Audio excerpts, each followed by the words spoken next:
Son las 8:30 de la mañana. Las 7:30 en la Casa Museo de José Saramago, en Tías, Lanzarote. Buenos días, mundo. ¿Quieres un café? ¿Quieres un café?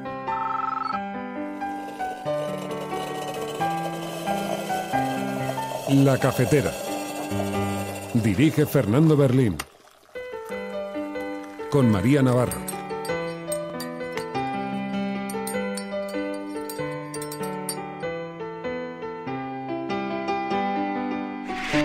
Abstenciones ninguna. En consecuencia, quedan aprobados los objetivos de estabilidad presupuestaria y de deuda pública para el conjunto de las administraciones públicas y cada uno de sus subsectores para el periodo 2019-2021. Yo quería poner de manifiesto la mayoría contundente con la que el Congreso de los Diputados ha aprobado la nueva senda de estabilidad para los presupuestos 2019 y, como no, invitar a la reflexión al Partido Popular y a Ciudadanos al objeto de que no la veten en el Senado. Lo que no puedo entender es cómo no nos contestó cuando le dijimos si iba a prohibir los indultos a aquellos condenados por rebelión y sedición, es decir, a los golpistas. Lo que no puedo entender es por qué le ofende tanto cuando le decimos que no puede tolerarse la despenalización de los ultrajes a la corona, a la bandera, al himno. Que se ofende tanto o no nos contesta cuando le decimos que no se puede ocupar el espacio público con lazos amarillos como los que hoy ha sido recibido en Pedralbes, que es un emblema que insulta a la democracia española, porque lo que dice es que en España hay presos políticos y que en España no hay garantías democráticas. Por eso también me ha dado vergüenza. Constatación por ambas partes de la necesidad de que haya un diálogo que sea efectivo, de ponerle método y de avanzar en este camino, que nos hemos emplazado a una reunión con miembros de ambos gobiernos. Este restablecimiento del diálogo ha significado, ante todo, un retorno a la agenda de normalidad entre ambas instituciones. Como ustedes conocen, hay un texto pactado que muestra la voluntad de impulsar el diálogo entre los dos gobiernos. Tienen la obligación de reunirse y de trabajar. A nosotros nos paga un sueldo la gente y nos paga un sueldo para que nos sentemos, para que nos reunamos, para que negociemos con quien pensamos diferente y para que lleguemos a acuerdos que sirvan para que los servicios públicos funcionen. Y hay mucha gente en Cataluña y en España que necesita que haya presupuestos, que necesita que los servicios públicos funcionen. Y además de eso, hay problemas políticos que se tienen que resolver con el diálogo. Desde el Grupo Parlamentario Mixto.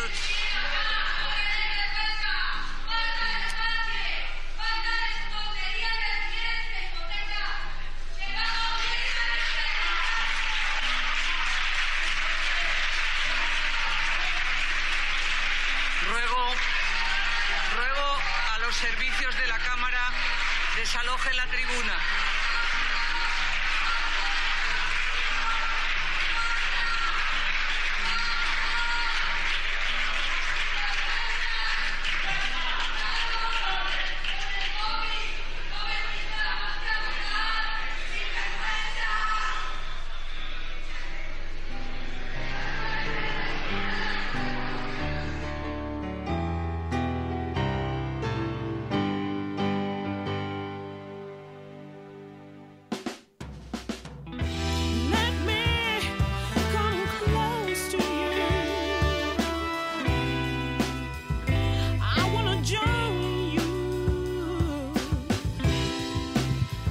Muy buenos días, cafetera, bienvenidos una mañana más a este programa, el último de la temporada del año 2018. Volveremos ya a la vuelta de las vacaciones el día 7 de enero.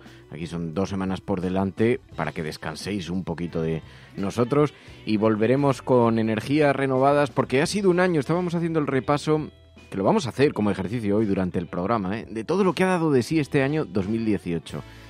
Y cuando es abrumador, cuando se ven todos los datos, toda la hemeroteca junta encima de la mesa, todas las portadas, y se da uno cuenta de las cosas que han ocurrido en este país.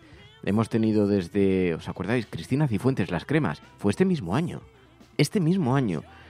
Las dimisiones de los ministros en una secuencia, en una cascada, en los nuevos ministros de Pedro Sánchez, hemos visto también cómo caía ni más ni menos que todo un gobierno, justo después de aprobar los presupuestos, cuando parecía que eso le blindaba ante las eventualidades de los terremotos políticos.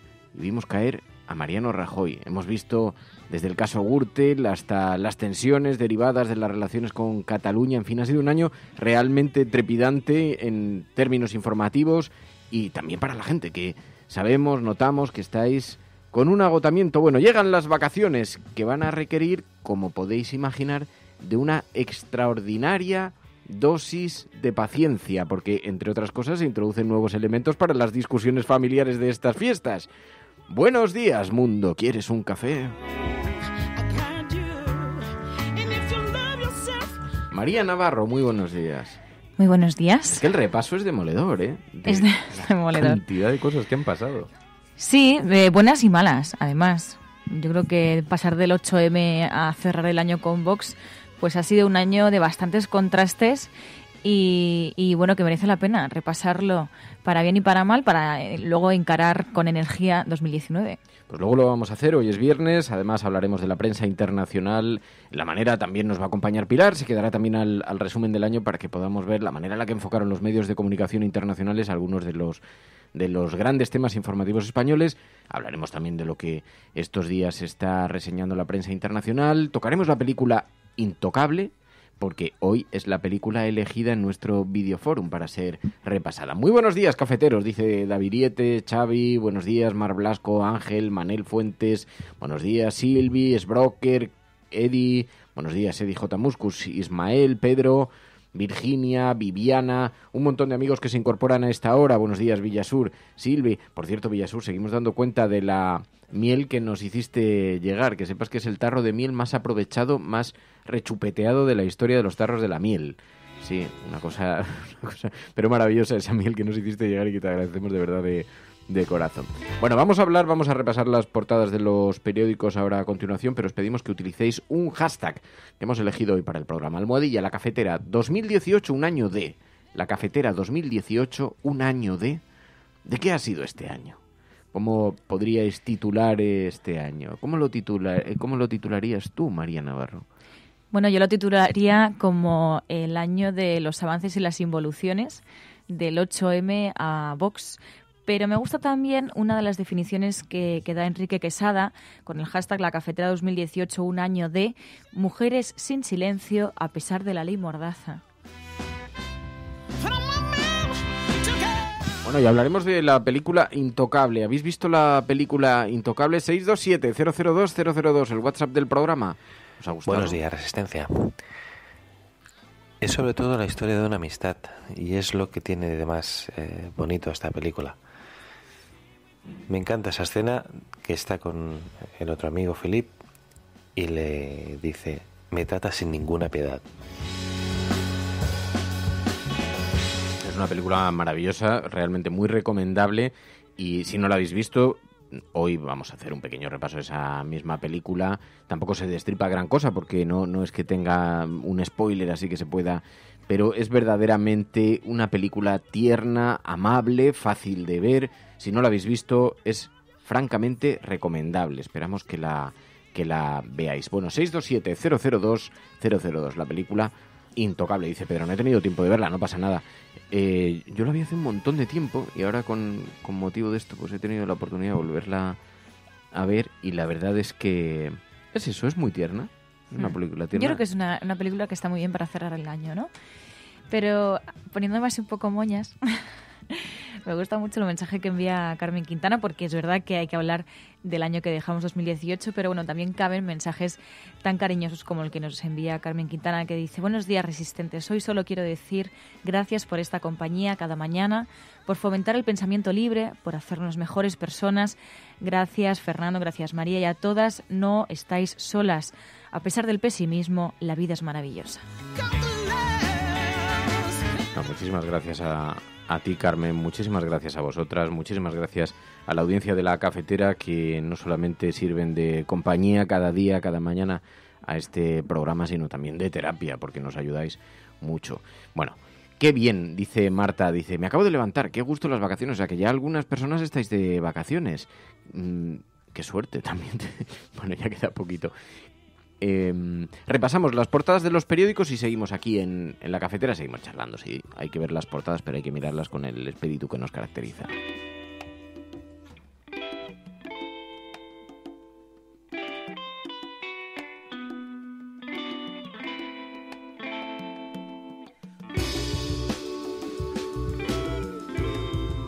Y lo hacemos con la banda sonora de Fridonia, que tanto acompaña este programa, que tanto nos gusta, que imagino que estarán de conciertos si tenéis la oportunidad, si veis además a través de su cuenta de Twitter, de sus páginas web, de sus redes sociales, ellos van informando de los conciertos que dan. Si tenéis la oportunidad alguna vez de asistir a uno de sus conciertos, de verdad no perdáis la ocasión, porque nos lo vais a agradecer. Tienen un directo que es una auténtica pasada. Cada vez que va alguien de la Resistencia Cafetera sale completamente emocionado, que luego nos lo hacen saber. Bueno, las portadas de los periódicos. Como cerramos el año en un tiempo en el que Cataluña es el epicentro informativo y además, sabéis, la celebración del Consejo de Ministros allí pues acarrea numerosos titulares en las portadas de los periódicos, y la forma en la que ambos gobiernos, tanto el de Madrid como el de Cataluña, pretenden intentar impulsar nuevas vías de acuerdo. Esto es interpretado por algunos medios de comunicación como una claudicación, como un reo, una rendición, dicen algunos medios en sus portadas, en las portadas de la derecha. Lo vemos en La Razón, en el periódico El Mundo, en el ABC. Dice el ABC: Sánchez, reo de su pacto. Dice que Torra convierte la cita de Barcelona en una cumbre bilateral y obliga al presidente a asumir que ambos gobiernos pactarán una solución política al conflicto que cuente con un amplio apoyo, pero solo entre los catalanes. Dice el periódico ABC, a quien ha sentado muy mal que hubiera unas plantas con hojas de color amarillo. Esto no es broma, esto es verdad. Dice que la Generalitat preparó con toda la intención la escenografía del encuentro, tanto que hasta la decoración floral de la mesa era solo en amarillo. También hay una planta en rojo, pero bueno. Dice, protocolo de la Moncloa tuvo que colocar la flor de Pascua roja para que no estuviera solamente el color amarillo de... que tanta simbología arrastra y que tanto preocupa a Pablo Casado. Lo que puedo entender es cómo no nos contestó cuando le dijimos si iba a prohibir los indultos a aquellos condenados por rebelión y sedición, es decir, a los golpistas. Lo que no puedo entender es por qué le ofende tanto cuando le decimos que no puede tolerarse la despenalización de los ultrajes a la corona, a la bandera, al himno. Que se ofende tanto o no nos contesta cuando le decimos que no se puede ocupar el espacio público con lazos amarillos como los que hoy ha sido recibido en Pedralbes, que es un emblema que insulta a la democracia española, porque lo que dice es que en España hay presos políticos y que en España no hay garantías democráticas. Eso decía Pablo Casado ayer, que se sentía avergonzado de que se reuniesen en Cataluña, que se reuniesen ambos representantes de tanto del gobierno nacional como del gobierno catalán. Dice el periódico El Mundo en su portada: la imagen de la humillación, la rendición de Pedralbes, Sánchez y Torra acuerdan por fin dar una respuesta democrática al conflicto de Cataluña. Suena terrible. Contado así suena verdaderamente escalofriante. Sánchez y Torra acuerdan dar una respuesta democrática al conflicto de Cataluña. Dice, prometen vehicular una propuesta con amplio apoyo de la ciudadanía catalana. El gobierno retiró una mención a la Constitución en el comunicado a petición de la Generalitat. Dice, pero ayer es verdad que en esta política de deshielo vimos un paso adelante cuando salió en el Congreso de los Diputados, se aprobó el techo de déficit con apoyo precisamente del resto de los partidos, lo cual se observa como un paso previo quizá a la aprobación de los presupuestos. Se le puede poner más fácil al gobierno de Sánchez quizá a partir de que consiga sacar adelante esos presupuestos. De ser así, claro, es normal el enfado de los partidos de la derecha. Más 4 votos emitidos telemáticamente. Sí, 173 más 3 votos emitidos telemáticamente.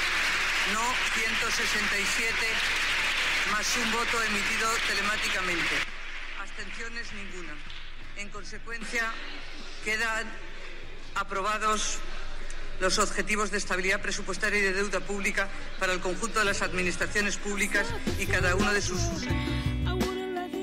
Ayer salió adelante en el Congreso de los Diputados y después la reunión que tuvo lugar en Cataluña para el deshielo de las relaciones entre Madrid y Cataluña. Bueno, Almohadilla la Cafetera 2018, un año de... Almohadilla la Cafetera 2018, un año de... ¿De qué creéis que... ¿En qué ha caracterizado este año? Yo diría, fíjate, alguien elegía la palabra sororidad, no sé si pasó ya el año pasado.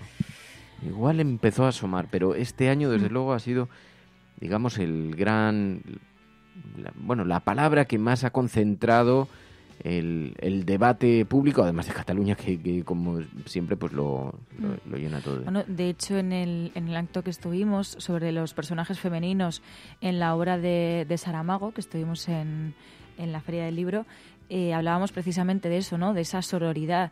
Yo creo que es una palabra que define muy bien y resume muy bien pues una de las herramientas que nos servirá para llegar realmente a una sociedad en real igualdad, ¿no?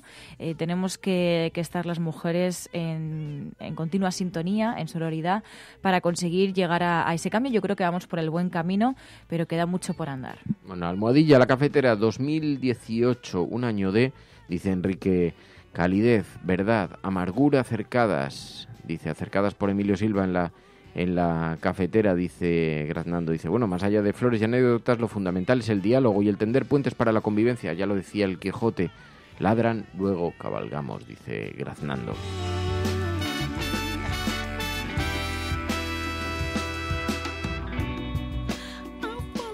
Bueno, 627-002-002, el WhatsApp del programa y el hashtag Almohadilla la Cafetera, un año de qué os parece un año. ¿Cuál ha sido el elemento que, digamos, ha caracterizado a estos 365 días de actividad política? Dicen las miradas largas de Pilar Pay. Bueno, pues también ha caracterizado, sí. Así que, bueno, y en las portadas de los periódicos vemos... Dice el periódico La Vanguardia, Sánchez y Torra discrepan pero afianzan la vía del diálogo, dice el periódico La Vanguardia. Y también en El País, Sánchez y Torra pactan buscar una propuesta política de apoyo amplio. Efectivamente, pudimos certificar los intentos de aproximar los discursos. El Sartadi dice, se necesita diálogo. La escuchamos ayer. Constatación por ambas partes de la necesidad de que haya un diálogo que sea efectivo, de ponerle método y de avanzar en este camino, que nos hemos emplazado a una reunión con miembros de ambos gobiernos. En este sentido, la reunión se produciría en enero. Deberíamos de encontrarnos, poner metodología, poder ver si podemos ir aproximando paso a paso posiciones de ambos gobiernos. Y en las portadas de los regionales este es el asunto fundamental, el más destacado también. Lo vemos no solamente en los catalanes, sino en El Correo. Sánchez y Torra buscan una salida política con amplio apoyo social en Cataluña. En el Heraldo de Aragón dice, Sánchez da pábulo a las pretensiones de Torra para poder mantenerse en el poder, dice el Heraldo de Aragón. La Voz de Galicia, el gobierno se pliega, admite un conflicto sobre el futuro en Cataluña. La verdad es que vistas así todas las portadas es fácil obtener un retrato de la inclinación, del escoramiento ideológico de la prensa en este país. Pues es una auténtica pasada. Bueno, dice el Diario de Sevilla, Torra gana la batalla de los gestos. Y también en otros regionales vemos en El Comercio, Unosa cerrará 2 pozos, mantendrá a Nicolasa para abastecer a su térmica. En el Faro de Vigo dice, muere el patrón de un barco en Malpica en el segundo naufragio en menos de 24 horas, sin rastro del marinero cambadés del Sin Querer 2, que desapareció en Fisterra. Fernando Padín, hermano de uno de los fallecidos, dice que trabajó 2 años en ese barco y que allí enroló a Bernardino. Y en Cambados ayer se produjo un homenaje precisamente a las víctimas de este naufragio. Y también había otro artículo que habíamos visto por aquí en los regionales. Bueno, es prácticamente el retrato que hacen, porque básicamente hoy en las portadas de casi toda la prensa regional incluso aparece este restablecimiento del diálogo. Este restablecimiento del diálogo ha significado ante todo un retorno a la agenda de normalidad entre ambas instituciones. Como ustedes conocen, hay un texto pactado que muestra la voluntad de impulsar el diálogo entre los dos gobiernos dentro de un marco de seguridad jurídica y, por tanto, dentro del ordenamiento jurídico, porque, como hemos dicho en numerosas ocasiones, no hay otra salida ni otra alternativa para abordar un problema político.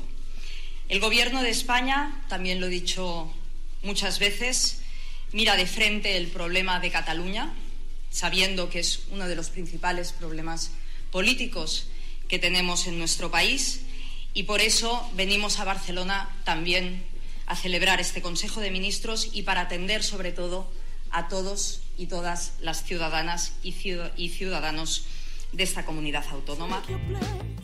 Estábamos viendo un tuit que ha publicado hoy Carlos Echevarría, que es periodista, sabéis, de La Sexta, lleva internacional, pero dice Carlos Echevarría, dice: vivimos en la exageración permanente. Y para ilustrarlo coloca 2 tuits publicados a cuenta de lo que está ocurriendo ahora en Cataluña. Dice un tuit de Pablo Casado y otro de Albert Rivera. Y entonces ha subrayado algunas de las palabras. Por ejemplo, en el tuit de Pablo Casado: otra contrapartida vergonzante. Es humillante ver al presidente de España agasajando en esta, dice, a quien reclama la vía eslovena, confrontación civil en Cataluña, la imagen de la humillación, el supremacismo, la violencia, destruir responsabilidad histórica, dice Albert Rivera también. Así que es verdad, vivimos en una exageración permanente, en la sobreactuación. Y claro, cuando se cometen tantos excesos, luego queda completamente distorsionado lo que está ocurriendo de verdad. Bueno, y se banalizan las palabras duras, ¿no? Como por ejemplo el término de violencia, el término de golpismo, de golpe de Estado. También puede ser un año de banalización de términos duros, de malformación del lenguaje. Y luego me gustaba mucho también un comentario que hacían a ese tuit y decían: vivimos no tanto ya en la exageración permanente, sino en la irresponsabilidad pública permanente, porque al final el banalizar el lenguaje de esa manera, el retorcerlo de esa manera, no es otra cosa que una responsabilidad. Y luego pasa lo que pasa, que luego a la calle es muy difícil contenerla después. Y una vez has caldeado los ánimos, ahora se está viendo cuánto de lo que ocurre ahora mismo en Cataluña puede ser frenado por las propias autoridades catalanas, incluso por los partidos independentistas. Cuánto se les está desbordando ya una vez que ha ocurrido. Pues es difícil. 627-002-002. Buenos días, Resistencia. Salgo a trabajar. Parece que en metro no hay ningún problema en Barcelona de momento. Estoy contenta de veras de la reunión de ayer de los dos presidentes. No espero grandes cambios, no espero soluciones rápidas, pero es que los grandes conflictos, como este que lleva años larvándose, no se van a solucionar de un día para otro. Sin embargo, creo que esta actitud del gobierno español actual puede abrir posibilidades de solución, que no sé cuáles serán, y posiblemente no contente ninguna de las dos partes. Pero posiblemente eso es un buen acuerdo, aquel que recoge los deseos de cada parte, de los deseos de cada lado y la totalidad de ninguno. Feliz solsticio de invierno a toda la Resistencia y feliz Navidad si la celebráis. Pues muchísimas gracias, Irene, desde Barcelona. Feliz Navidad también, felices fiestas para ti.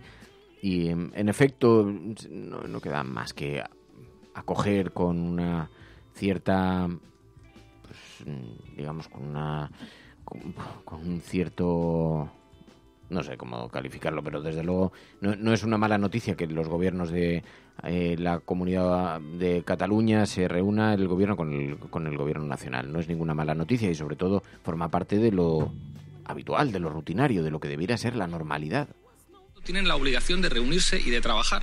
A nosotros nos paga un sueldo la gente y nos paga un sueldo para que nos sentemos, para que nos reunamos, para que negociemos con quien pensamos diferente y para que lleguemos a acuerdos que sirvan para que los servicios públicos funcionen. Y hay mucha gente en Cataluña y en España que necesita que haya presupuestos, que necesita que los servicios públicos funcionen. Y además de eso, hay problemas políticos que se tienen que resolver con el diálogo. Eso decía ayer Pablo Iglesias, también contestando a las críticas. Bueno, y ayer, además, Se votó en el Congreso de los Diputados la nueva ley hipotecaria. Fue aprobada. Ahora pasa al Senado con los apoyos del PSOE, PP, Ciudadanos, PDeCAT y PNV. Y mientras que Esquerra Republicana, Compromís y Unidos Podemos votaron en contra. Y ayer ocurrió algo en el Congreso, en esta sesión. Hubo un grupo de personas de la plataforma de afectados por la hipoteca que lanzaron panfletos desde la tribuna justo después de que se aprobase el texto y los desalojaron tras esa misma protesta. Enmiendas del Grupo Parlamentario Mixto.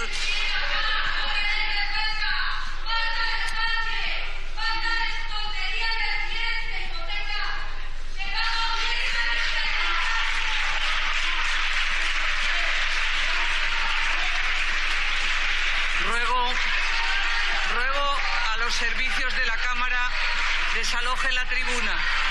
Es una ley hipotecaria que no termina de contentar a nadie porque durante la tramitación en el Congreso de esta norma se han realizado numerosos cambios. Hasta el Partido Socialista, que la impulsa, dice que no es exactamente la ley que ellos querían redactar. Hay algunos cambios introducidos, como por ejemplo elevar los meses de impago que se requieren para ejecutar un contrato de hipoteca, que es el paso previo a un posible desahucio, pero parece muy insuficiente dando por hecho lo que está, la realidad que estamos observando. Habida cuenta de la extraordinaria necesidad en la que se encuentran algunas personas, no parece que eso sea una gran concesión, extender un poquito más la duración del contrato. También hay algo relacionado con los gastos de la hipoteca que pasa a ser responsabilidad del banco, pero las condiciones en todo caso han sido muy criticadas por los grupos políticos y dicen que es una medida absolutamente insuficiente y que entrega los fondos buitre y las grandes bolsas de vivienda, decían desde los grupos que se han opuesto a la misma. Bueno, esto en lo que se refiere a la actualidad de ayer. Hoy es viernes, vamos a hablar de, ya sabéis, la película Intocable, es la película elegida para el Videoforum, y vamos a repasar también aquí con Pilar de la Peña, vamos a repasar y con María el año que dejamos atrás,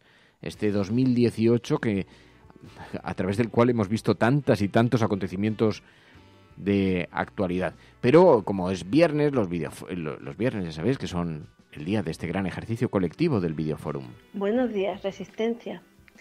Tengo que decir que me encanta la película Intocable desde hace un montón de tiempo, porque yo además la vi mientras estaba en el Hospital Nacional de Parapléjicos de Toledo. Se pueden sacar muchísimos matices de esta historia, sobre personas con discapacidad, accesibilidad, inclusión, migración, independencia, cómo se relaciona el mundo con las personas que no son heteronormativas del sistema de cuidados, la asistencia personal. Yo de esta película en realidad me quedo con la relación entre dos personas que los separa su clase social. Uno es tremendamente rico y a pesar de ello tiene potencial riesgo, es una persona en riesgo de exclusión social, y el otro pues evidentemente es pobre y además migrante, pues tiene exclusión laboral y social. Eso que los separa es en realidad al final lo que les une, ¿no? La necesidad de ser tratados ambos como personas. Al final los derechos humanos son necesarios e imprescindibles para la convivencia y la paz social. Buenos días, Resistencia, y felices fiestas.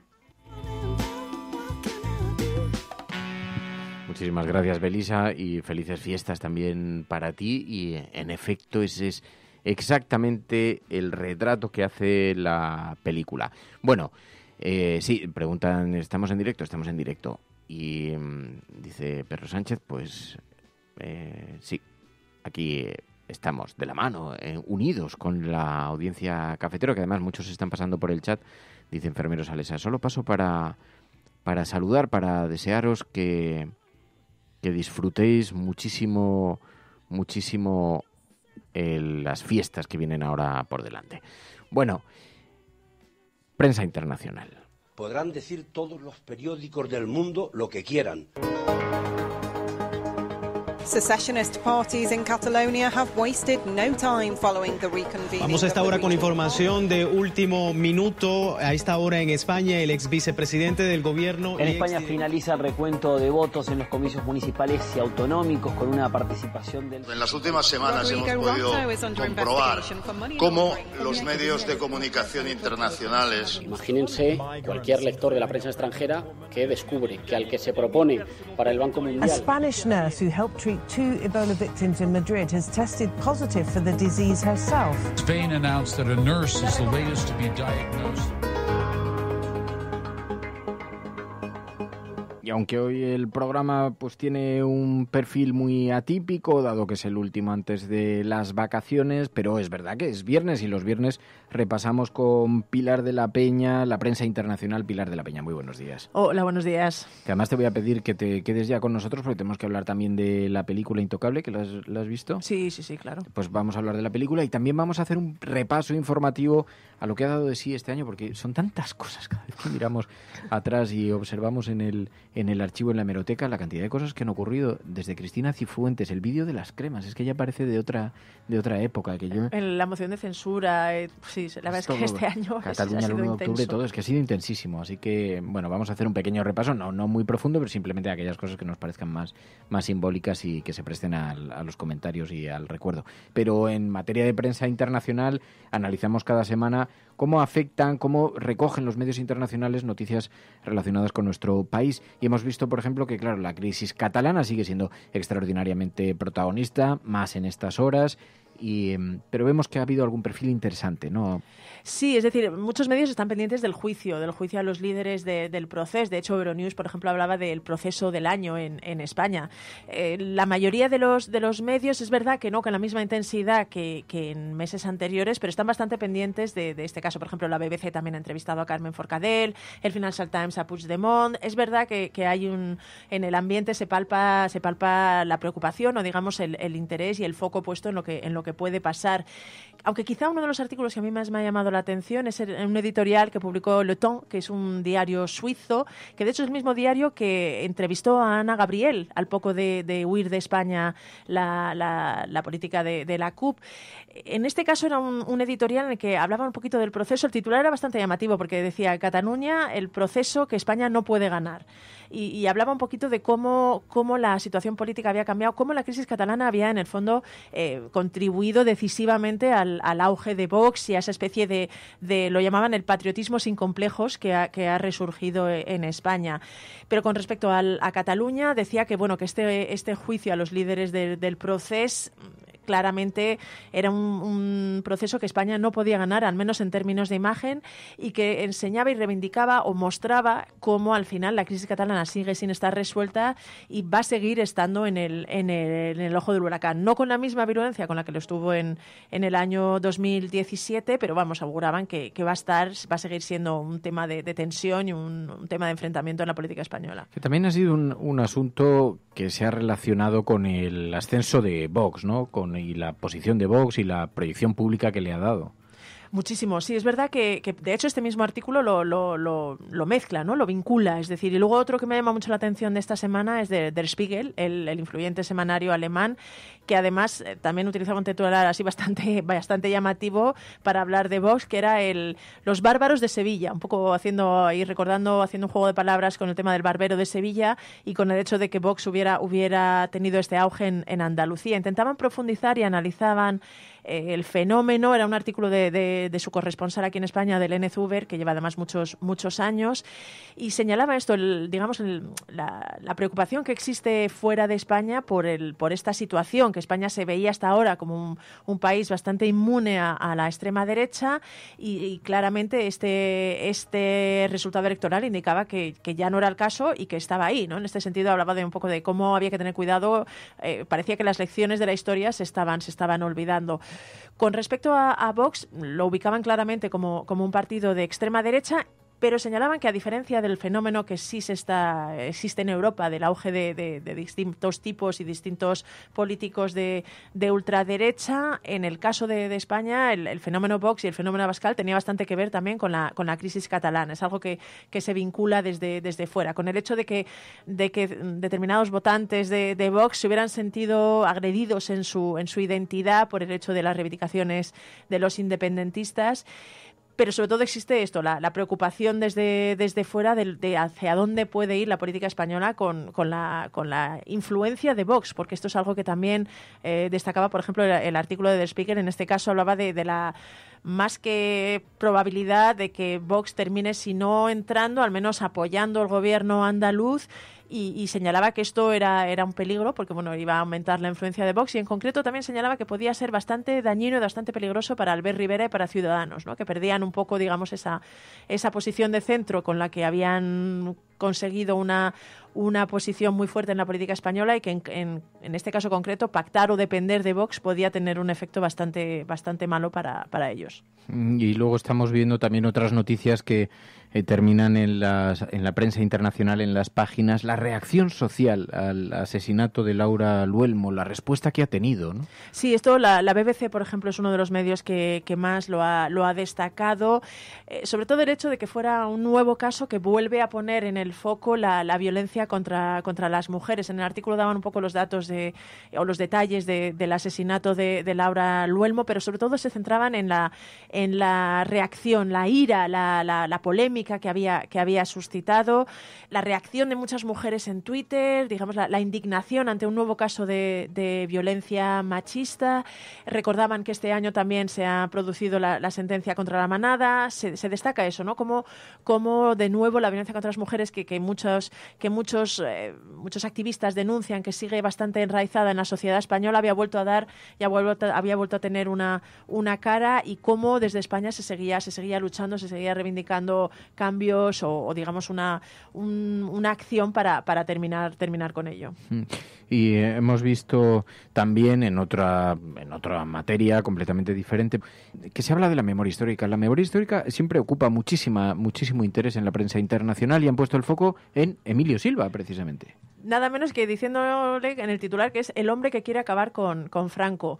Era un reportaje en el dominical de Le Monde, del diario francés, que firmaba Sandrine Morel, su corresponsal, y que ponía el foco en cómo, la posibilidad de que al final se exhumaran los restos de Franco y que fueran trasladados a otro sitio que no fuera el Valle de los Caídos podía considerarse una pequeña victoria de Emilio, ¿no? Y recordaba un poco cómo desde que empezó a reivindicar la memoria histórica, cuando fundó la asociación, cómo había sido en el hecho de que se trasladó al pueblo donde habían fusilado a su abuelo para escribir una novela. Recordaba un poquito todos los pasos de la trayectoria de Emilio y cómo llevaba desde entonces, desde prácticamente el año 2000, luchando y reivindicando que España afrontara su pasado, ¿no? Señalando que esto era una necesidad. Y en este caso concreto insistía en que, a pesar de las dificultades con las que se está encontrando el gobierno para exhumar los restos de Franco, defendía que era necesidad, que era un símbolo muy potente y que entre otras cosas podía jugar el papel un poco de ficha de dominó, ¿no? Ser la primera ficha de dominó que cayera para provocar una reacción que hiciera que España realmente enfrentara su pasado, el legado franquista, y digamos hiciera o consiguiera superar esta herida que desde luego citaba las palabras de Emilio, algo así como que solo las heridas bien curadas pueden realmente sanar. Además, también hay otros asuntos. La diáspora de los jóvenes españoles que vuelve a casa, lo decía Bloomberg. Sí, era un artículo bastante llamativo de la agencia estadounidense, que luego han recogido bastantes medios. La tesis es que, de hecho, una de las cosas que me llamaba es que decía: España va a volver a ser un país en el que reciba más inmigración de la que produzca, después de una década en la que, las cifras indicaban que lo contrario, ¿no? Que la inmigración a España se había reducido y, en cambio, había habido una fuga de talentos, especialmente de jóvenes en busca de oportunidades laborales que se habían marchado de España. Y lo que enfatizaba el artículo y el reportaje de Bloomberg es que ahora buena parte de esos jóvenes estaban volviendo, a pesar que era lo que les llamaba la atención, de que la situación del mercado laboral español sigue siendo insegura, ¿no? Sigue habiendo mucha precariedad. Han bajado significativamente los salarios. De hecho, recogía la campaña esta de los mierda jobs, que para ilustrar un poco los problemas con los que se enfrentaban muchos jóvenes.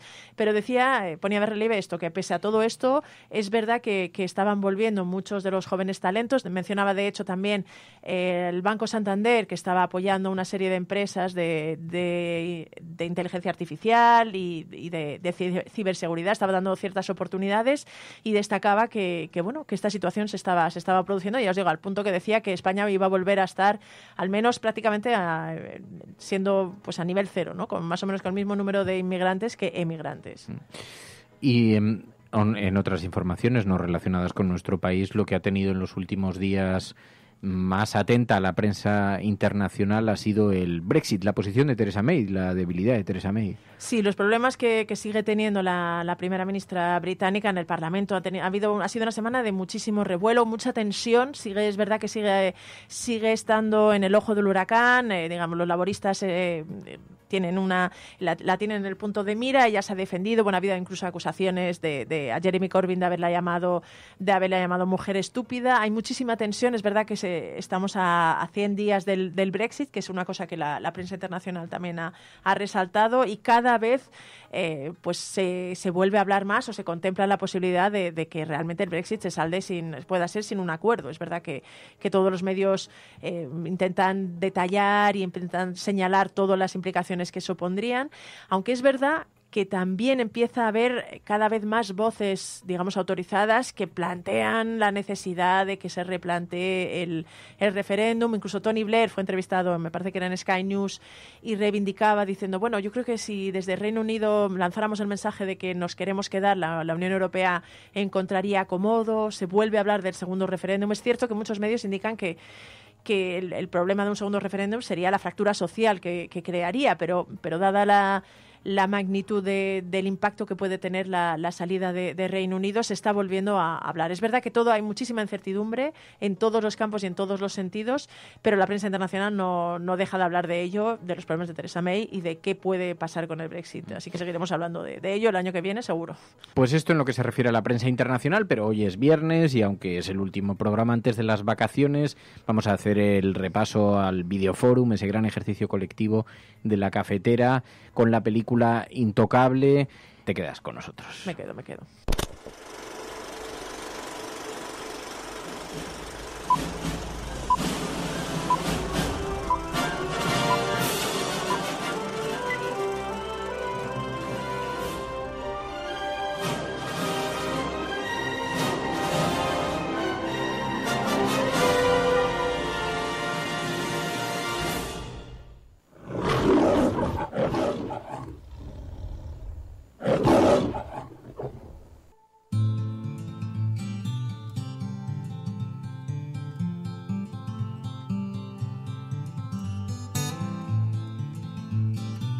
Buenos días, Resistencia.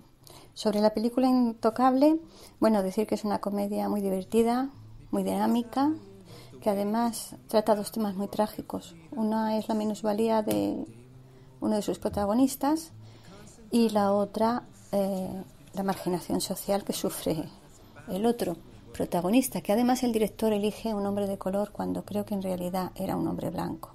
Todo el tema de comedia, todas las notas cómicas vienen de la mano del factor de que el minusválido es un hombre multimillonario. A mí me gustaría pensar que las notas románticas de la película no vienen de la mano de ese mismo factor. Mejor vamos a pensar que el amor lo puede todo y está por encima de las situaciones económicas, físicas y sociales. Feliz fin de semana, Resistencia. La película Intocable es una película del año 2011, francesa. Philippe, un aristócrata millonario que se ha quedado tetrapléjico a causa de un accidente de parapente, contrata como cuidador a domicilio a Driss, un inmigrante de un barrio marginal que acaba de salir de la cárcel y, claro, da la impresión, ¿es la persona más indicada? Pues resulta que los dos acaban logrando que lo que él buscaba precisamente no un cuidador cualquiera, una persona que le ayudase cualquiera, sino alguien que le hiciese escapar de la rutina y del tedio, pues en efecto se convierte en una relación extremadamente tierna, y la verdad es que es una película muy emocional, es bonita, es una película tierna, como digo. ¿Y os ha gustado? Uh-huh.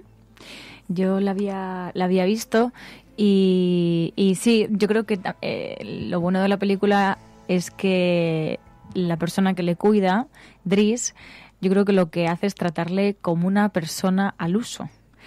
No tiene en cuenta si está en una silla de ruedas, no tiene en cuenta pues esas limitaciones físicas que puede tener el protagonista, y porque no le trata como un intocable, sino que le trata como una persona tocable, como una persona a la que se le puede hacer bromas, a la que se le puede criticar y a la que se le puede incluso poner en ciertas situaciones incómodas. A mí me encantó, yo recuerdo cuando la vi, porque además creo que fue de las primeras películas que trató un tema al que no se le suele prestar atención, que es, por ejemplo, la vida y cómo se sienten las personas con algún tipo de discapacidad, y cómo lo que necesitan a veces está muy alejado de lo que pensamos muchos que puedan necesitar, ¿no? Que creo que en este sentido ayudó muchísimo a la integración, a entender mejor lo que es la vida a lo mejor en silla de ruedas o con algún tipo de discapacidad, y presentó una manera de vivir estas situaciones y de acercarte a ellas, pues eso, con humor, con ternura y con otra mirada que a veces es bastante necesaria. Bueno, es que además hay una doble ruptura por parte del cuidador. La ruptura de sus situaciones son diferentes. El protagonista, bueno, podríamos decir, pues son los dos protagonistas, pero por una parte la ruptura en ese sentido del discurso relacionado con la discapacidad, etcétera, etcétera, y la normalización de la conducta con este tema, y luego el discurso también interracial, también el discurso de la distancia de clase tan gigantesca, porque él es un multimillonario y el otro es un presidiario de recursos muy... Y esto lo destacaron mucho. Fue una película extraordinariamente taquillera. Aquí en España fue la más taquillera del año 2012. Es una película de circuitos alternativos, porque en realidad es una película francesa, pero llegó a los 2,5 millones de espectadores. Dicen que fue un éxito sin precedentes, la describen como un éxito sin precedentes para una película francesa, un récord absoluto de permanencia en cartel, más de 24 semanas. Está inspirada en hechos reales. Es la historia real de este multimillonario. Y claro, en esa forma de normalizar la relación, que es lo que el multimillonario encuentra de atractivo precisamente en Dries, en el personaje, tiene que ver precisamente también con la forma en la que ironiza, bromea, pero también en la que vive. Yo ahí no entro. Usted tampoco debería. No le voy a cargar ahí detrás como si fuera un caballo. ¿A este qué le pasa? No, ese está mucho menos adaptado. ¿Qué quiere decir? Bueno, pues que desgraciadamente hay que ser pragmático. ¿Pragmático? Están en el garaje, allí hay 2 coches, uno de ellos es un coche adaptado para la discapacidad que tiene, para meter en la silla de ruedas, y dice, yo ahí no le voy a meter, y debajo de una funda hay todo un deportivo, y entonces me dice, ¿cómo que pragmático? Y entonces se sitúa él al volante. ¿Va a pagar esa pasta por este churro? No, no puede ser. Y esta es una situación que se vive también. Hay 2 momentos como que nos han parecido muy destacados para reseñar, porque 2 momentos en los que él normaliza la situación que están viviendo. El cuidador normaliza la situación que están viviendo hasta el punto de que bromea con su discapacidad y dice, están en una sala de exposiciones donde están observando un cuadro. ¿Dando y pide 30.000 euros? Quiero saber su opinión. ¿Por qué cree que a la gente le interesa el arte?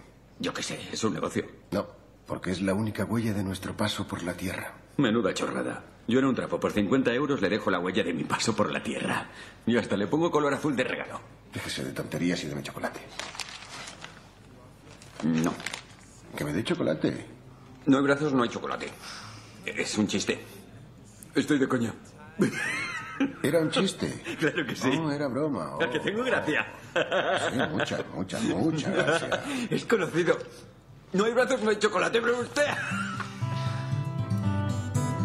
Bueno, pero establecen una relación que es muy bonita, muy tierna, ¿no? Al final el joven le cuida, le lava, le da de comer, le saca a pasear en coche, en la silla de ruedas. Y le hace reír. Las personas discapacitadas suelen tener mucha capacidad para reírse de sí mismas y nos cuesta quizá más a los que no lo somos. Y en este sentido el personaje de Driss sí que no tiene ningún complejo. También hay una escena en la que, por ejemplo, le llega la carta con la foto de la mujer con la que se está carteando y dice, venga, ahí se la dejo, ábrala usted. Claro, en este sentido sí que le hace reír. Yo creo que de hecho reivindica cómo a través del sentido del humor muchas veces puedes mejorar las cosas, las relaciones, sacar a las personas a lo mejor de sus pequeños mundos, digamos, más grises, más oscuros, y cómo al final una mejoría en tu vida está ahí, ¿no? Otra cosa que me parecía interesante de la película es como eso, como al final la persona que digamos más influye en su vida es la que en teoría menos probabilidades parecía que podía tener de ayudarle, ¿no? Un expresidiario que además va a la entrevista de trabajo casi como una obligación, y sin embargo el propio millonario algo le hace gracia o algo le toca una fibra y decide dar una oportunidad, ¿no? Y al final casi que lo que parecía una oportunidad a una persona más en una situación peor se convierte en una decisión que alumbra tu vida. Sí, yo creo que por eso también se complementan tanto, porque yo creo que llenan en cierta manera cada uno pues partes que estaban vacías en su vida, ¿no? En el caso de Philippe, pues era una persona más bien malhumorada, muy seria, pues que le habían hecho creer que el hecho de ser discapacitado no te permitía reírte, no te permitía tener un trato normal, cotidiano con las personas, y luego en el caso de Driss también, ¿no? Porque él consigue escapar un poco pues de ese ambiente tan turbio en el que está, que además a él no le gusta, y consigue descubrir pues un mundo cultural, otro mundo que le va descubriendo Philippe, y yo creo que por eso se complementan también, consiguen descubrir partes de sí mismos. Driss se vuelve mucho más tierno, mucho más empático, y Philippe se vuelve más canalla, ¿no? Se ríe más, disfruta muchísimo más, y de hecho hay un momento de la película en la que Driss acaba yéndose de la casa, y entonces el protagonista, Philippe, tiene que buscar otro cuidador. Y a todos esos cuidadores les hace la vida imposible porque no le gustan, porque le tratan como un enfermo. Van en bata y les dice, es que yo no quiero que me trates como un enfermo, es que soy una persona como tú. Y no sé, yo creo que se complementan por eso también.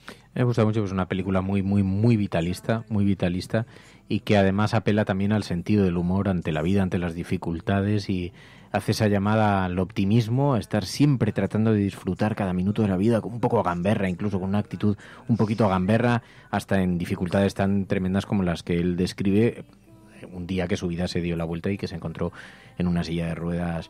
Y hay algunas cuestiones. Resulta que la historia es una historia real, y los dos cineastas que la llevaron a las pantallas lo hicieron después de verla, de haber proyectado un documental, que era un documental que retrataba esta historia, un documental que se llamaba La vida a la muerte, y en el año 2004 quedaron completamente seducidos por esta historia, y tuvieron que esperar un montón de años hasta que se vieron capacitados para llevarlo al cine. Y creo que incluso el propio Philippe, el protagonista, participa ayudándoles primero en las conversaciones, en la preparación de los personajes, porque luego lo que hay es una película además muy bien conducida, es una película muy bien retratada. Y una cosa que se puso mucho en valor también es la interpretación tan brillante de la persona que está sobre la silla de ruedas, que apenas gesticula con el rostro, y sin embargo es una interpretación muy brillante. Y hay algunos otros casos que se destacan, gente que ha hecho interpretaciones así sobre una silla de ruedas y que ha tenido, pero que es un reto también en términos interpretativos muy difícil, ¿no? Porque Y de hecho es verdad que el personaje transmite muchísimo, es decir, porque a pesar de que está un poco amargado, es una persona muy culta, con una gran vida interior, que de vez en cuando sí es capaz de sacarlo, ¿no? Como en esta relación epistolar que mantiene con la mujer, que luego entiendes que termina siendo su pareja, que vuelve a casarse. Es verdad que esa capacidad para transmitir tanto solo con gestos de la cara, pues es digna de mencionarse. A mí una cosa que sin embargo sí me llamó la atención de cuando cuentan la historia en la película, es verdad que luego el protagonista que hace de Driss también es buenísimo, es un actor y que tiene una energía y una vitalidad y una presencia que es verdad que capta, o sea, que se nota que la cámara le quiere. Pero curiosamente en la historia real el protagonista, el cuidador, parece que es marroquí y sin embargo en la película eligen a una persona de color que, claro, cambia un poquito también quizá hace más evidente el choque racial y el choque cultural, pero me llamó la atención. Lo hace más evidente, también internacionaliza la película para el mercado norteamericano, le sitúa en una realidad con la que conviven de forma más frecuente frente a una realidad que era bastante disruptivo. Eso recibió algunas críticas por aquello. La película, porque decían, ¿por qué no han mantenido la esencia, ¿no? La esencia de la historia real, ¿no? Pero bueno, es una de las concesiones cinematográficas que probablemente tiene que ver mucho con los mercados a los que iba dirigido y con universalizar una cierta idea de distancia. No lo sé, porque el cine francés, en ese sentido, se mira mucho más al ombligo. Es decir, es evidente que intenta tener proyección y, de hecho, esta película tuvo una proyección brutal, pero no sé yo si ese era el principal argumento para hacer este cambio. Es verdad que sería curioso, sería interesante saberlo. Conocí a Alice, mi mujer, a los 20 años en la Facultad de Políticas. Era alta, muy elegante, de ojos risueños. He visto muchas fotos en su casa. Es la rubia, ¿no? No está mal. Vivimos una historia increíble. Le deseo que llegue a vivirlo alguna vez. Joder, cómo llegué a amarla, cómo la amaba. Se quedó embarazada una vez, 2 veces. Tuvo 5 abortos naturales. Y después llegó el mazazo del veredicto. Tenía una enfermedad incurable. Decidimos adoptar. Siempre me ha gustado competir. Los deportes de riesgo, la velocidad, ir más rápido, más alto. El parapente me lo daba todo. Subía, dominaba todo desde lo alto y respiraba. Me educaron en la idea de que podía con todo. Pero cuando el tiempo se complica, el parapente no perdona. Pero usted lo cogió. Sí, quizá para unirme al dolor de Alice, porque sabía que ella no saldría adelante. Resultado, cervicales 3 y 4 fracturadas. Solo me elevo con la cabeza. Cuando el dolor me da un respiro, me queda la mente. Mi problema no es estar en la silla, es estar sin Alice. ¿Y los médicos qué le dicen? Gracias a los avances de la ciencia, harán que aguante hasta los 70 años, con masajes y pastillas. Eso cuesta dinero, pero por suerte soy un tetrapléjico rico. Si me pasa a mí, me pego un tiro. Para un tetrapléjico eso no es sencillo. Es una historia de amor, es una historia llena de lecciones vitales también y un retrato de un perfil, decía, siempre estar más alto, siempre mirarlo todo desde la superficie, la forma en la que había sido educado, pues ese retrato también de la clase social y de la manera de mirar a los demás hasta que se tiene que enfrentar a una situación como esta tan terrible y tan dramática, ¿no?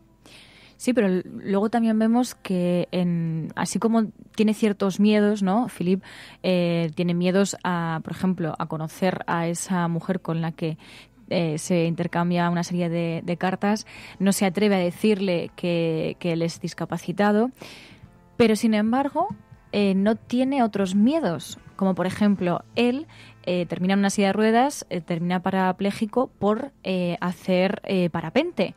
Sin embargo, no tiene miedo a volver a hacerlo y vuelve a lanzarse en parapente, lo vemos en la película, y no tiene ningún tipo de miedo en ese sentido, ¿no? Es más lo que le frena pues bueno, su mentalidad, sus complejos, que lo que le pueden frenar cosas que a mí personalmente me daría muchísimo más miedo, que es tirarme en parapente. Y luego es un canto a la vida también la película y a atreverse a vivir, ¿no? Yo creo que en ese sentido Driss también le obliga al personaje de Philippe a atreverse a vivir más, ¿no? A la necesidad, es verdad que su situación es compleja, pero le impulsa a que se atreva, pues eso, a volver a amar, a volver a conocer a esta mujer con la que a volver a darse una oportunidad. A veces también da la sensación de que es un hombre que se castiga a sí mismo bastante, y cómo a pesar de toda esta situación, pues a veces es necesario eso, echarle valor a la vida, intentar atreverse a aprovechar las oportunidades y bueno, muchas veces ahí está la respuesta. Hola María, Fernando Resistencia. Intocable nos muestra que es una película que pretende romper estereotipos, ¿no? El personaje de Driss lo que demuestra es que ese optimismo, esa visión positiva de la vida, pues acaba contagiando a este hombre que se encuentra tetrapléjico y al que le cuesta pues un mundo relacionarse con otras personas, y él le convence que debe pasar de las cartas al teléfono. Yo creo que rompe estereotipos, ¿no? Y a pesar de que es una película basada en hechos reales, pues resulta una relación poco creíble en los tiempos en los que vivimos. Un fuerte abrazo para todos. Feliz Navidad. Philippe Pozzo di Borgo vive hoy en Marruecos. Se volvió a casar y es padre de 2 niñas. Abdel Selou es empresario. Está casado y tiene 3 hijos. Philippe y Abdel continúan estando muy unidos. Bueno, la película Intocable, la última película elegida aquí en el Videoforum de la Cafetera antes de cerrar el año, antes de las Navidades. El año que viene continuaremos porque el Videoforum Cafetero nos ha dado tiene algunas grandes aportaciones para este programa. Por ejemplo, la demostración de que cada uno vemos una película diferente y que nos ayuda también a comprender un poquito mejor las sociedades de diferentes prismas a través de la ficción, pero es, digamos, es el retrato costumbrista de la cultura actual, de la cultura moderna a través del cine, y es un ejercicio muy interesante y además, bueno, pues obliga todas las semanas a un ratito de desconexión en el programa, que eso también está muy bien. Pero, como es el último programa, pues también habíamos dicho, hoy es el día perfecto para hacer un repaso a la actualidad de este año, los momentos que nos ha dejado este año. La Cafetera es un programa de radio que se financia gracias a las aportaciones de los oyentes. Si te gusta el periodismo que defiende y sientes que te acompaña, hazte mecenas y ayúdanos. Infórmate en radiocable.com/mecenas.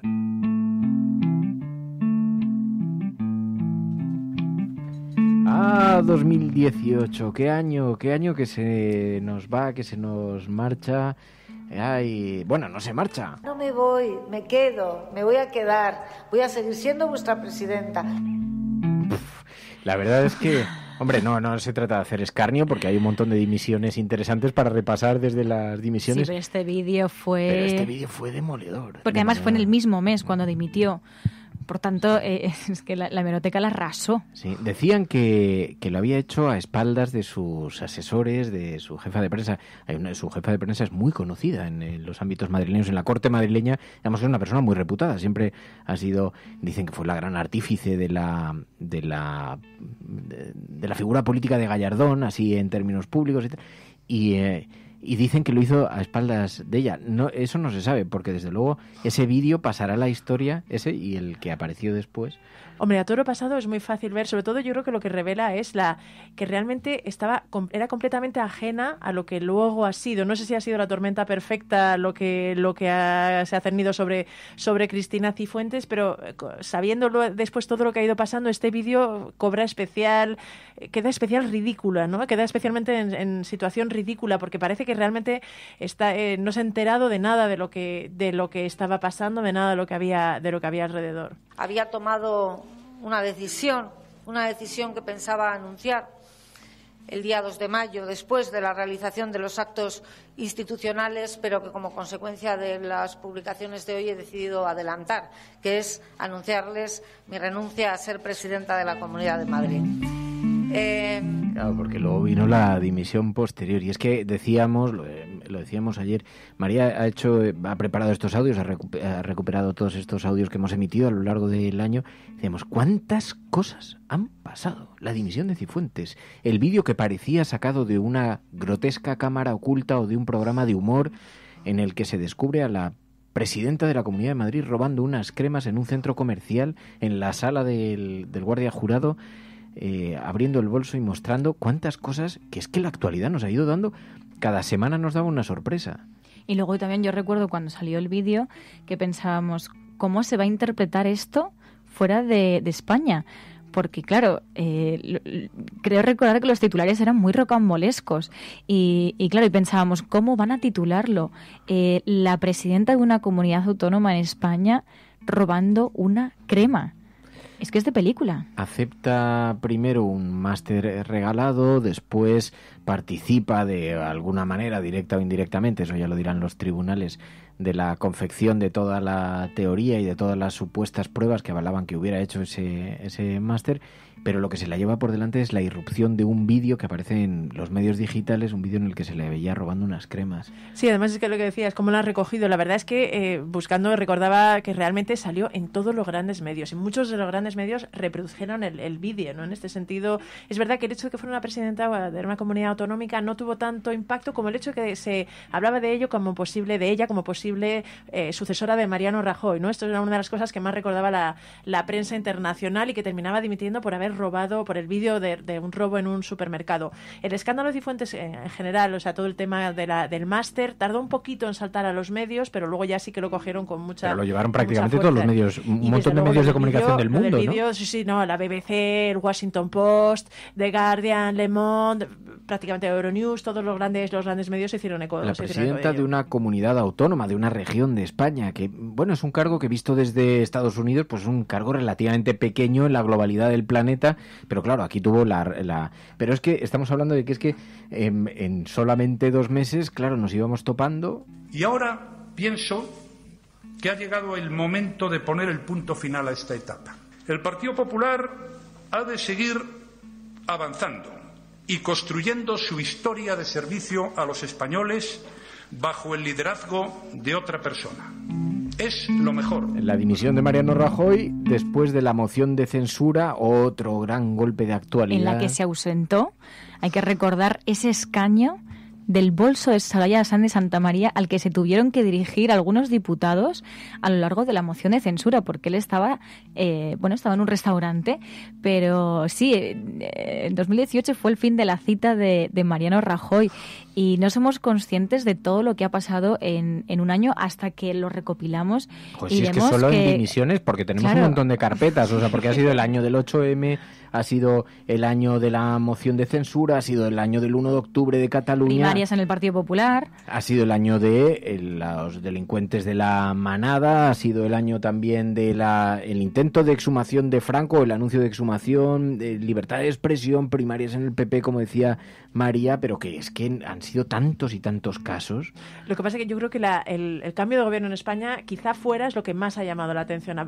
También el 8M y toda la movilización de las mujeres, pero el cambio de gobierno que pilló a todo el mundo por sorpresa, porque yo recuerdo un artículo del Financial Times un poquito antes del día de la moción de censura diciendo, bueno, lo más probable es que Rajoy supere esto, y al día siguiente volvieron a publicar otro cuando ya se empezaba a percibir que podía haber cambio de gobierno, diciendo, bueno, es posible que al final Rajoy no lo supere. Es verdad que pilló a todo el mundo fuera por sorpresa, ¿no? El hecho de que hubiera cambio de gobierno, de que Pedro Sánchez consiguiera los apoyos, y luego todos los grandes medios destacaban que Rajoy había caído por la corrupción, que eso también es una cosa que quedaba ahí para el imaginario colectivo.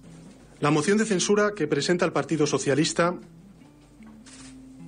es constructiva, como dice su Constitución, y es para garantizar la gobernabilidad de este país, en unas circunstancias que nosotros no hubiéramos deseado. ¿Y quién le iba a decir a Pedro Sánchez solo unas semanas antes que acabaría convertido en presidente del gobierno, cuando todo el mundo le daba por muerto políticamente, aunque había conseguido revivir y volver al Partido Socialista, pero decían, bueno, ya con este escenario veremos a ver qué es lo que... Y el gran superviviente que parecía Mariano Rajoy, que había conseguido sacar adelante los presupuestos. Una semana antes. Y en una semana se da... Lo que nos demuestra que es que la Pero realidad tampoco confiábamos en que saliese adelante la moción de censura, porque hay que decir que también se hicieron muchísimos equilibrios para llegar a tener los apoyos para esa moción de censura, porque los números que no daban anteriormente, después de las elecciones, en este momento sí que dieron. Y eso hay que destacarlo. No confiábamos en que esa moción de censura saliese adelante. Salió adelante y, de hecho, sigue siendo motivo de crítica por parte de Partido Popular y Ciudadanos, que fueron al final los grandes perdedores ese día. Sí, pero además, claro, la corrupción. algo al final terminó penalizando a un Partido Popular que pensaba que ya lo tenía rentabilizado el asunto, pero como decía Pilar, los grandes medios internacionales también enfocaron este asunto como el detonante no solamente de la degradación de la vida política, sino el detonante de la salida de Mariano Rajoy. Es que los casos de corrupción del PP... Gürtel, Púnica, Lezo, Aquamed, Nos, Andratx, Arena, Auditorio, Baltar, Bárcenas, Biblioteca, Vitel, Bonsec, Bomsay, Brugal, Caballo de Troya. Hoy mi Biblioteca Hospedal ha hecho pública su renuncia a seguir formando parte del Comité Ejecutivo del Partido Popular, que es el máximo órgano, como saben, de representación de nuestro partido. Hablamos, además, los temas los que se han conocido estos días son temas del pasado. Hablamos sobre asuntos que esta dirección no tiene absolutamente nada que ver, y sobre todo de una Ibatur, Imelsa, Inestur, Lasarte, Liber, Madeja. La corrupción que afectó de forma flagrante al Partido Popular, que golpeó al Partido Popular y que, bueno, pues provocó, entre otras cosas, esta moción de censura y también esa degradación de la vida pública española a la que hemos estado asistiendo durante semanas. Pero también ha sido el año, el 2018, el año del un nuevo despertar para el movimiento feminista. Ya venía dando muestras de levantar la mano, pero hemos observado también un año en el que ha sido muy protagonista el movimiento feminista y con esa convocatoria del 8M. Nuestras madres ya lucharon por nosotras, nosotros tenemos que luchar por nuestras hijas y porque que haya una igualdad entre las mujeres y los varones y entre los mayores y los pequeños, igualdad. Por eso tenemos que luchar. Eso escuchábamos en las calles el 8M. Yo soy feminista, pero no soy comunista. Yo lo respeto, me parece una iniciativa legítima, pero que nosotros, pues obviamente, creemos más en un feminismo inclusivo y plural. Muy a pesar y muy por encima de lo que hagan los partidos y las fuerzas conservadoras en España y en los países de nuestro entorno, el movimiento feminista va adelante. Es el movimiento que ahora mismo marca la agenda política de los países, está poniendo encima de la mesa temas fundamentales que son percibidos ya como fundamentales por amplias capas de la población y por lo tanto creo que va a ser una huelga con un éxito rotundo. Creo que es la esperanza de este país. Y fue un éxito rotundo tanto la huelga como la convocatoria en las calles. Bueno, de hecho ahí también es un tema que yo creo que la hemeroteca se llevó por delante a varias de las personas, o bien que no se pronunciaron anteriormente a la huelga feminista o que se pronunciaron en contra de esa huelga feminista, como lo hizo Arrimadas. Se quedaron bastante solas esas personas que criticaron tanto la huelga feminista, porque vimos incluso a presentadoras de televisión nada sospechosas de ser comunistas, que hicieron huelga ese día. Ese día las oficinas se vaciaron, las redacciones se vaciaron y muchos puestos de trabajo se vaciaron de mujeres para exigir precisamente un cambio en nuestro país. Y es que realmente la huelga tuvo un impacto fuera enorme. A mí me sorprendió porque, claro, era un movimiento global, es decir, en todo el mundo había convocadas manifestaciones y marchas de protesta, pero la huelga feminista del 8M en España sí que la recogieron multitud de medios, ¿no? Muchos de los medios eligieron incluso imágenes de las manifestaciones aquí en España para ilustrar lo que había pasado en otros países. Y creo que llamó especialmente la atención por eso, porque sigue teniendo España una imagen de cierto machismo rancio, como de un país en el que prevalecen las actitudes machistas, y esto fue un poco un despertar. Es verdad que cambió la perspectiva de bastante gente. El 8M, que sin duda es uno de los elementos más destacados de los movimientos civiles, sociales, ciudadanos, pero claro, en un año en el que también vimos cómo se celebraban las primarias en el Partido Popular. Yo le digo a Pablo, oye, dado que nunca ya vas a tener el voto mayoritario del afiliado, porque esa legitimidad ya no la vas a tener, pero la vas a tener el compromisario, si se da el caso.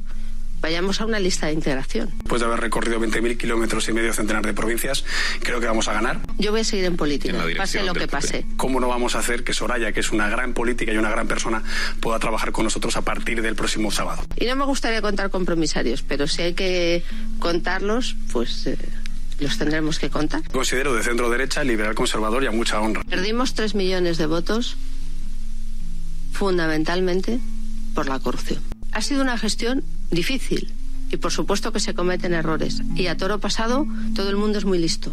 Cataluña sigue siendo España, que yo sepa. La declaración de independencia no fue a ningún puerto. Es una gestión impecable de la que todos somos herederos. Las personas más cercanas a Rajoy avalan esta candidatura.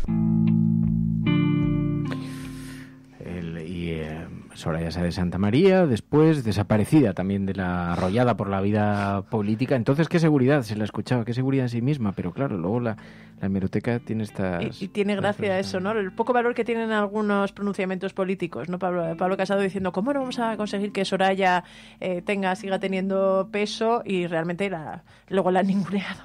Y luego Pablo Casado, se podría decir que ganó con esa teoría de la lista perdedora, de la lista menos votada, porque él en primarias no ganó.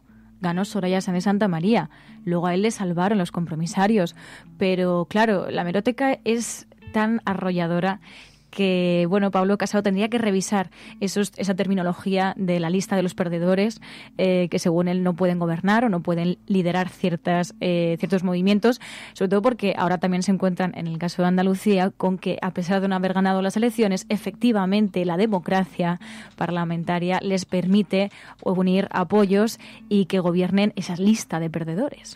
Y luego España, siempre en el foco tanto de Naciones Unidas como de organizaciones como Amnistía Internacional, por la desproporcionada restricción de la libertad de expresión en nuestro país, ¿os acordáis? Yo no acudo a la citación judicial primeramente porque me parece que no he cometido ningún delito, porque me parece absolutamente tercermundista que en este país todavía existan 5 artículos del Código Penal referentes a las ofensas a los sentimientos religiosos. O sea, en este país todavía se juzgan y se criminalizan sentimientos.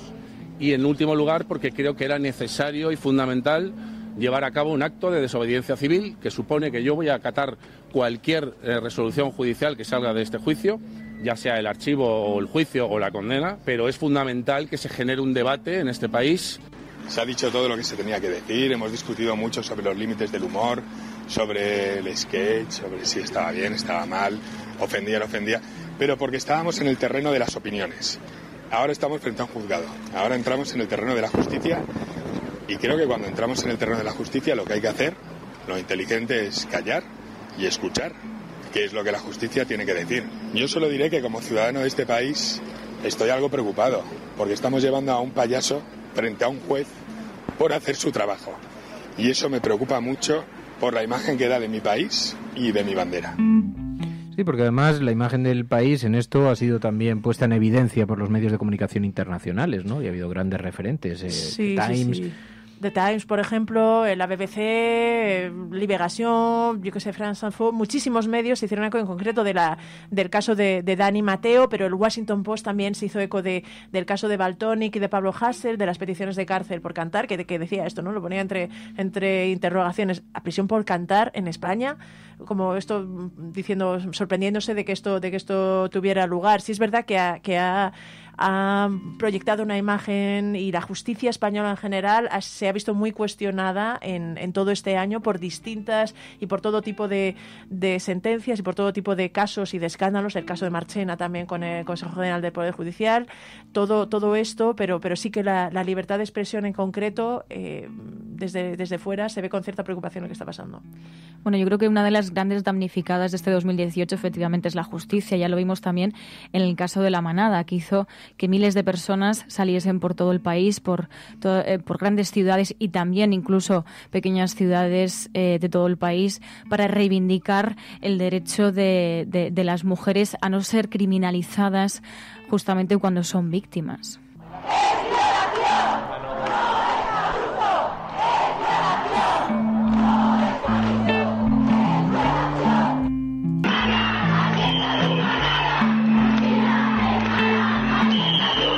La justicia no puede poner el foco sobre las víctimas o sobre todas las mujeres y pensar cómo tienen que reaccionar, ¿no? Porque, eso no es justicia, eso es un mandato patriarcal de comportamiento para todas las mujeres. El delito de violación en nuestro país implica que haya violencia y que haya intimidación. Creo que todos los que estamos aquí hemos leído el fallo de ayer.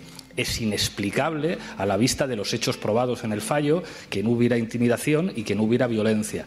Es decir, los hechos probados parece evidente que se deberían subsumir en un tipo penal concreto de nuestro Código Penal que habla del delito de violación. Eso es lo que ha provocado una oleada de indignación en nuestro país, por no hablar del repugnante contenido del voto particular de uno de los magistrados, que creo que también ha creado una enorme indignación. La polémica alrededor de esta sentencia, que también puso al aparato y al modelo judicial de nuestro país, a la propia justicia, en entredicho por la mirada, la óptica tan machista desde la que enfoca la legislación. Y bueno, con todo el despertar de la calle, con las diferentes protestas que a día de hoy todavía continúan manifestándose y las quejas de unos ciudadanos muy preocupados ante esta situación. Pero claro, es que ahí lo que observamos en el resumen, mirando estos audios que han ido ocurriendo a lo largo de todo el año, es como colisionan dos mundos, el pasado frente al presente y el futuro, ¿no? Hay una resistencia a cambiar, una resistencia a mirar la vida de otra manera. Tenemos nuevas referencias, nuevas formas de relacionarnos entre las personas también. Esa batalla entre el pasado, que se niega a marcharse, y el presente y el futuro, al que le cuesta tanto entrar, y cuestiones como la democracia, hemos visto como la memoria histórica cobraba un protagonismo excepcional también este año. Lo hablábamos ayer con Emilio Silva, porque claro, el gobierno de Pedro Sánchez anunció que exhumaría los restos de Franco, cuestión esta que todavía no se sabe muy bien cuándo ni cómo podrá resolverse. Señorías, un país que mira al futuro tiene que estar en paz con su pasado. Y con el bagaje que dan nuestros 40 años de democracia constitucional, esto tenemos que hacerlo con serenidad, con moderación y con naturalidad. Pertenezco a una generación que nació y creció en democracia, que ha vivido y ha trabajado fuera de España. Y ninguna democracia puede permitirse monumentos que ensalcen una dictadura. La nuestra tampoco. Por eso, señorías, quiero anunciarles que la decisión política de este gobierno es firme. Vamos a proceder a la exhumación de los restos del dictador Franco del Valle de los Caídos. La batalla también por democratizar no solamente la vida pública, también el discurso público, con una iniciativa de esta naturaleza, que también ha provocado un despertar de una España que parecía adormecida y que hemos visto revivir agrupados en siglas como Vox, por ejemplo, ¿no? Yo cuando repasaba para hablar de esto, cómo había tratado esto la prensa extranjera, ya hemos comentado que es un tema que les interesa muchísimo y les llama mucho la atención. Yo creo que hay cierta incomprensión hacia el hecho de que exista en España el Valle de los Caídos, pero desde fuera hasta ahora se considera un asunto, ese sí que era un asunto interno y no Cataluña, ¿no? Porque había permitido, era una de las soluciones con las que España había conseguido superar la transición y llevarla a buen puerto.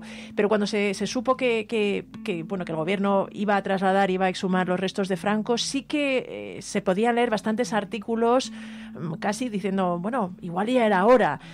Pero después lo que muchos medios han destacado es que sigue siendo un asunto que divide bastante España, que es bastante divisivo y que es complicado, ¿no? Que es veremos a ver en qué se traduce todo, cómo se resuelve, pero sí que es verdad que parece que yo estaba convencida de que era el momento también de tomar esta decisión, y me ha sorprendido un poco cómo se está desarrollando todo.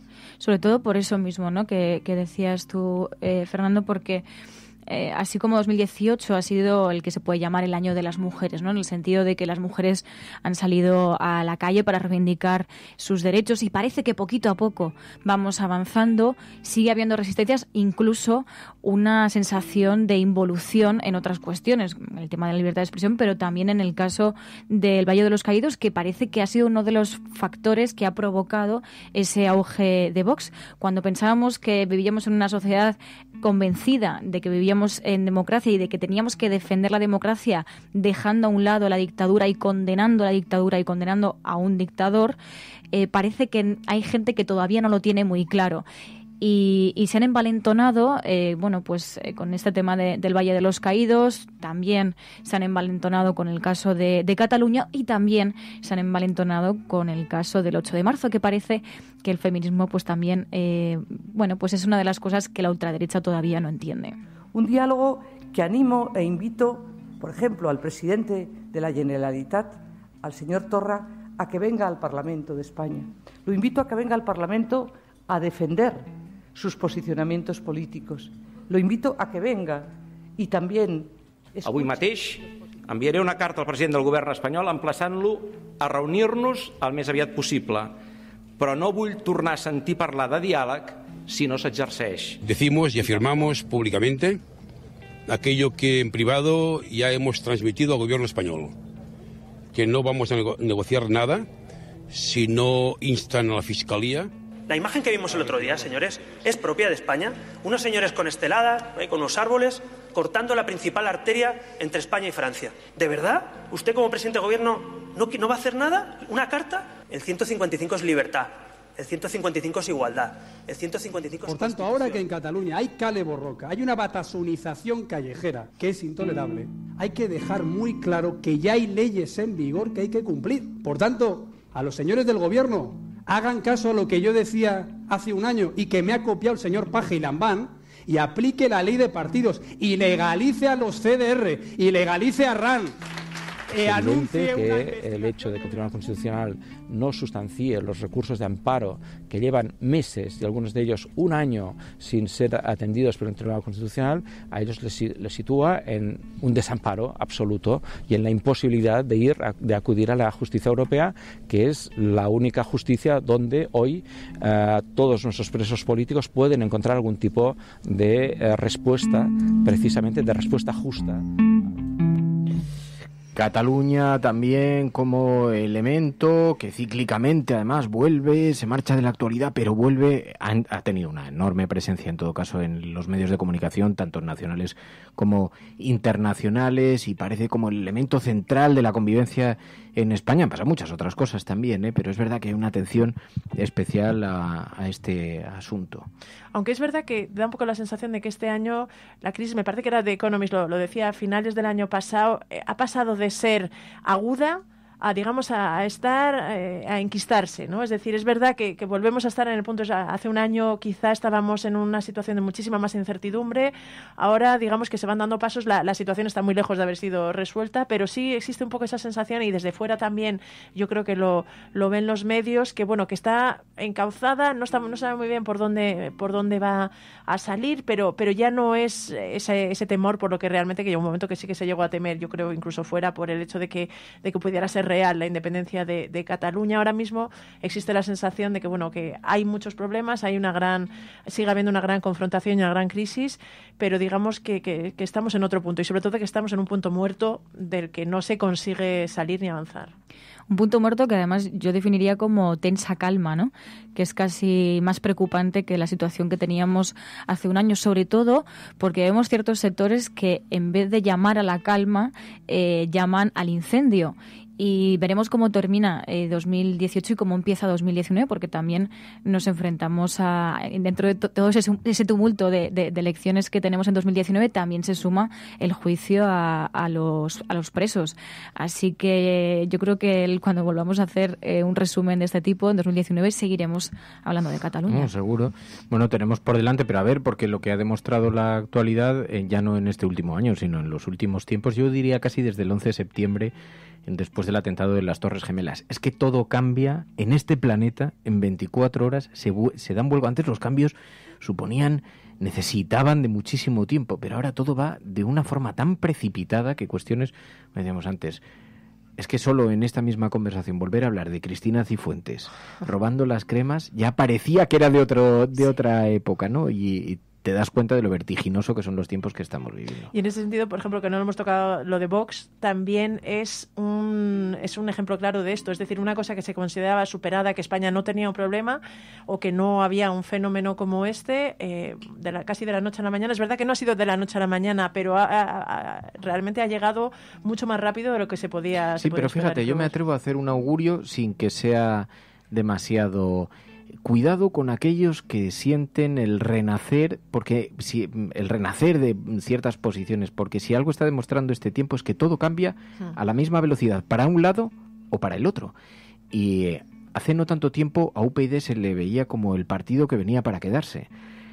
a Ciudadanos se le ha visto como el partido que venía para quedarse. Vamos a ver, puede que lo sea o puede que no. Vox puede convertirse en la refundación del Partido Popular o en un hecho anecdótico que dure 2, 3, 4 legislaturas. No digo yo que no vaya a durar el tiempo o 4 convocatorias electorales, porque eso puede ser en una sola legislatura. Pero cuidado, porque nada de lo que hoy son certezas terminan por serlo con el paso del tiempo. A la vista está, solo en este pequeño resumen que estábamos haciendo aquí, a la vista está la de situaciones que hemos visto. Es que, ojo, vimos a un ministro caer tras 7 días de ministerio. He pagado esta multa 2 veces. La primera, abonando lo que Hacienda me pidió con efecto retroactivo por hacer algo que no era ilegal en su tiempo, y la pago ahora por segunda vez. Aquí. Ahora. Consciente de que la inocencia no vale de nada ante esta jauría. Para defender aquello, es muy importante estar aquí ahora. Y para defender aquello que amas, a veces hay que retirarse. Y eso hago. Porque yo amo la cultura y por eso me retiro. Y hay momentos en los que uno tiene que retirarse. Estoy orgullosa y agradecida porque el presidente Pedro Sánchez haya contado conmigo para su equipo en el gobierno. He sentido en todo momento la calidad humana, el apoyo y el afecto del presidente del gobierno. Los españoles y las españolas tienen un magnífico presidente del gobierno. Y para que esta situación no influya, le he comunicado al presidente del gobierno mi dimisión como ministra de Sanidad, Consumo y Bienestar. Dimisiones de ministros, dimisiones de gobiernos, presidentas que dicen no me voy pero me voy. En fin, ha sido un año realmente agitado y por eso llegamos como llegamos, tan y tan cansados ya todos, porque lo notamos en la propia audiencia a fechas como estas. Pero bueno, es el momento de la despedida, es el momento de decir hasta luego, de marcharnos para volver dentro de unos días con energía. Con energía. Que nos hace falta energía. Sí. Cuando estéis todos allí, oyentes cafeteros, hastiados de reuniones familiares y de deglutir en todo tipo de cuestiones navideñas, pues entonces recordad que tenéis aquí un pequeño espacio para refugiaros y alrededor de una taza de café. Contadle al mundo que estamos aquí, que tienen un refugio. Y nada, yo creo que sobre todo desearos que 2019 sea un buen año, que empecemos todos y todas con buen pie. Va a ser un año bastante decisivo, tendremos que elegir entre si queremos seguir evolucionando en un mundo global o queremos involucionar. Yo confío en que la mayoría de la sociedad va a elegir la evolución, va a elegir pues seguir avanzando. Y nada, que descansa, Mary, aprovecha para disfrutar de la vida. Descansaremos las mentes. Eso sobre todo, y sobre todo que mantengamos las ganas de seguir aquí, de seguir atreviéndonos a vivir, como decíamos, de la película y las ganas a cuestionarnos las cosas y a tener, no sé, yo sigo teniendo cierto optimismo y cierta esperanza en lo que está por venir, aunque es verdad que con consciente de la dificultad que hay, pero bueno, estaremos ahí para intentar mostrar otra forma de mirar a todo esto para intentar llegar a buen puerto. Resistiendo. Bueno, como dice Pepe Mujica, la única derrota es aquella que se consiente cuando uno deja de luchar. Mientras tanto no hay derrota, simplemente el paso del transcurso del tiempo. Gracias, cafeteros, gracias, cafeteras, gracias, María, gracias, Pilar, muchas gracias. Gracias a todas. Hasta pronto, hasta el año que viene. Nos vemos dentro de muy poquitos días, dentro de muy poquito volvemos aquí, en la cafetera. Si estás escuchando esto, eres la resistencia allí donde estés. Buenos días, buenas tardes o buenas noches. Hasta el año que viene. Adiós, cuidaos mucho, Resistencia. La Cafetera es un programa de radio que se financia gracias a las aportaciones de los oyentes. Si te gusta el periodismo que defiende y sientes que te acompaña, hazte mecenas y ayúdanos.